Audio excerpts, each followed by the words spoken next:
The film openly critiques the so-called American dream and other prospects that sell an image of first world countries, with SRK's character openly denying to denounce his Mother India, as he puts it. The courtroom scene points out the faults and hypocrisies between countries drawing up lines to separate one another, only exclusively allowing selectively wealthy and educated people to cross inward through visas. One might see this as a shallow point of view, but the film adequately offers a response, as the judge who SRK is making his argument against effectively retorts his point. Whereas in any other film, this would have been the scene where SRK wins the day and gets what he wants, simply because he has the moral high ground. The reality of it is more complex than that. The scene effectively highlights each character's motivations and adequately brings forward the type of conflict faced in narrative sense, which is character versus society.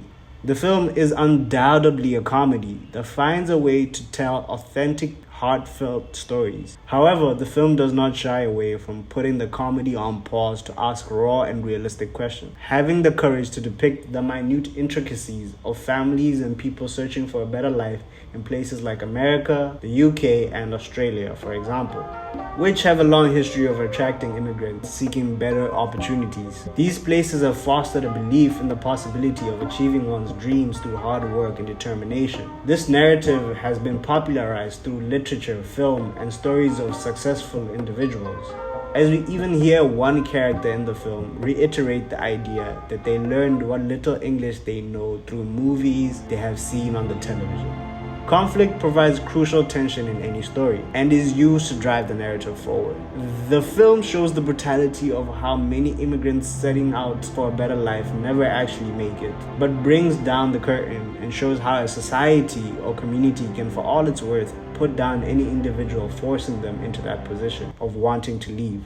This is where I believe is the narrative stronghold of this film. And another scene perfectly written to communicate this is when Suki gives up his life.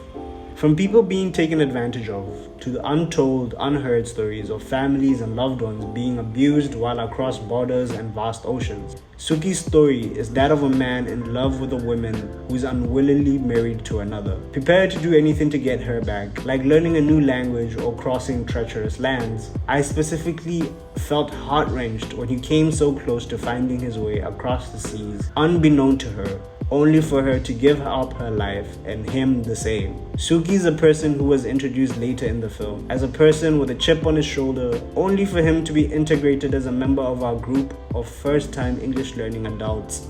Undoubtedly had the most compelling story in this film. I have only seen a few SRK movies. In this film, he comes off as a wise older brother. He might not have all the answers, but he will try his hardest to point you in the right direction.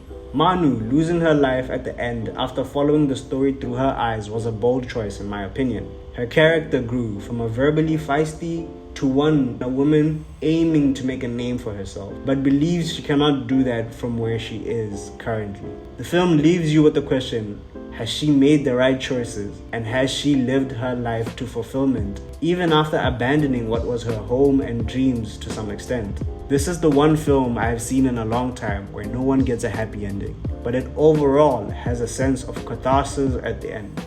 The message and themes are evident and handled with great care in my opinion, and everything is wrapped in a nice bow by the end. I want to go to lavatory.